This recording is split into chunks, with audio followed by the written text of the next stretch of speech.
होने वाली है तीसरे विश्व युद्ध की शुरुआत। नाटो करेगा इजराइल की मदद। अमेरिका ने भी कर ली पूरी तैयारी। हमास ने मांगी इन मुस्लिम देशों से मदद। इस्लाम का दिया था वादा। भारत ने भी जारी की जरूरी सूचना। क्या यही है तीसरे विश्व युद्ध का आगाज? अगर आपको हमारा किया गया काम पसंद आ रहा है तो चैनल को लाइक, शेयर, सब्सक्राइब जरूर कर दें।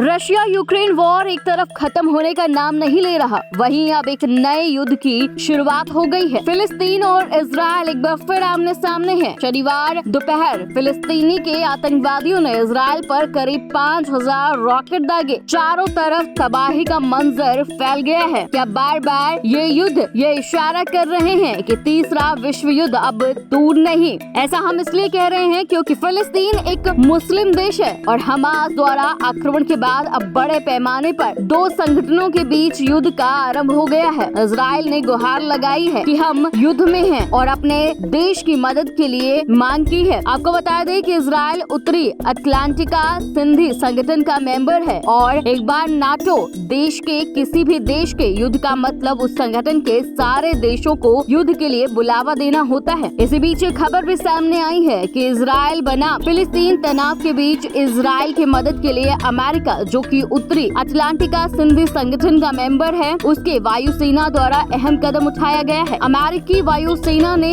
इजराइल की ओर से कॉल साइन क्लीन 01 के साथ KC-10A एक्सटेंडर कार्गो एयरक्राफ्ट तैनात किया है। तट के पास से ये फिलिस्तीनी और इजराइल पर नजर रख रहा है क्योंकि हमास आतंकवादी समूह ने इजराइल के खिलाफ युद्ध छेड़ दिया है। जहाँ इजराइल एक यहूदी देश है जबकि फिलिस्तीनी एक मुस्लिम देश है और जिस पर मुस्लिम देशों का समर्थन आतंकवादी संगठन हमास शासन कर रहा है। उसके प्रवक्ता मोहम्मद दीफ ने लेबनान, सीरिया, इराक और ईरान से इस्लाम के नाम पर एक होने की अपील की है। उन्होंने अपने ट्विटर पर कहा कि हम इजराइल के खिलाफ अल अक्सा स्टॉर्म ऑपरेशन की शुरुआत की घोषणा करते हैं। आज अल अक्सा का गुस्सा हमारे देश का गुस्सा और इस्लाम को मानने वाले गुस्से से उबल रहे हैं। हाथ में बंदूक रखने वाले हर व्यक्ति को घर से बाहर निकलने की जरूरत है। आज इतिहास ने अपने सबसे शानदार और ऐतिहासिक पन्नों को खोला है। मैं इस्लाम को मानने वाले सभी लोगों से हमारी मदद करने की अपील करता हुआ सीरिया, लेबनान, इराक और ईरान के सभी लोगों से झंडों और सीमाओं के इतर एक होने की अपील करता हूँ। जहाँ एक तरफ इजराइल की मदद करने नाटो संगठन के देश अमेरिका सामने से आया है, वहीं दूसरी तरफ फिलिस्तीन जो कि हमास संगठन का मेंबर है। इन दोनों के बीच के युद्ध का मतलब है कि विश्व के दो संगठनों के बीच युद्ध। क्या इन दोनों देश के युद्ध के बीच तीसरा विश्व युद्ध की शुरुआत हो जाएगी? क्या ये तीसरे विश्व युद्ध की ओर इशारा कर रहा है?